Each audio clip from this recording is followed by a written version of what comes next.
Don't quit when it hurts. Don't quit when you feel like it's hard. Don't quit when you fail. Don't quit when it's impossible, when it's inevitable, when it's unlikely, when it's unpopular. Don't quit, because Galatians says at just the right time,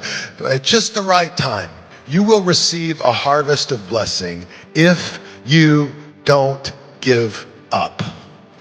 If you don't give up. I'm having a lot of fun right now as a pastor. I feel like I'm in the harvest of blessing. But thank God I didn't give up in the valley, or I wouldn't be able to see it today.